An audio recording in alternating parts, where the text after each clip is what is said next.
Yeah, I'm Martha Hines, and I was given the privilege and opportunity to be hired as the first female officer for High Springs Police Department. However, I started out as a dispatcher in November of '95, and I dispatched, and a sweet, sweet lady that was doing dispatch schedule at midnight swapped schedules with me, and her name was Jeannie Gwen Hatch. And she changed schedules with me, so she dispatched the evening shift and I dispatched the night shift. I did feel like initially it was a man's job, and I really didn't know if I could be hired or not, but I felt like since Chief knew me as a dispatcher, it would be a lot easier for me to get hired as a lady, him knowing me from my dispatch time tenure. So I watched the guys go do the calls, and I'm dispatching. I'm thinking, I can do that. I can do that. And I had a couple of people that really encouraged me, and one of them was Craig Coughlin. You can do this. You need to do it.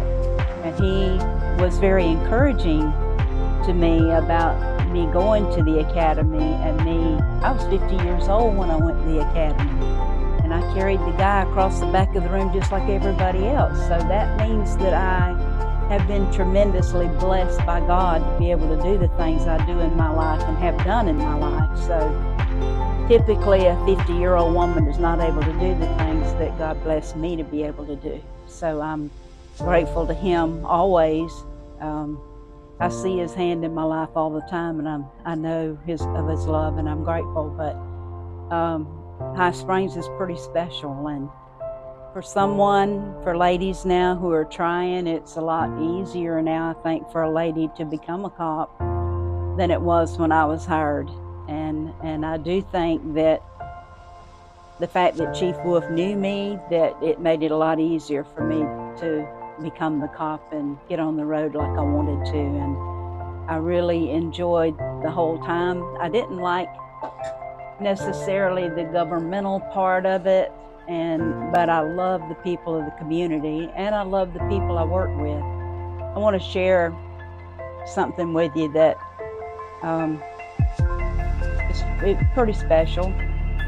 My husband got sick on the 9th day of February and was carried to North Florida.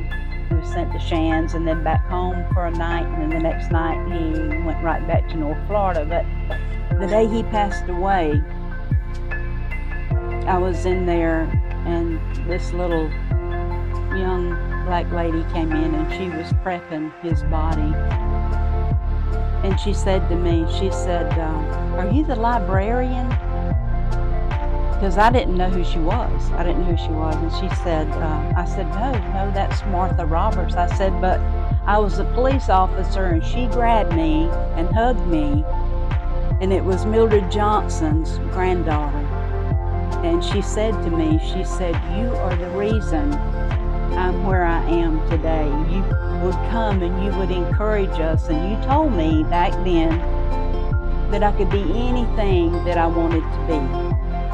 And she said, "I am preparing to go further with my education and study to be a nurse, get back in school and study to be a nurse." But that's how God will provide people for you. At a time I was at my lowest, was this child that I didn't even recognize as a young lady. So we exchanged phone numbers, and we still stay in touch with each other. So that's one of the special times that I've been blessed with. And there's been many, and I'm just grateful. I'm grateful to God for that in particular, because that was really a rough day for us, and she really made my day that day.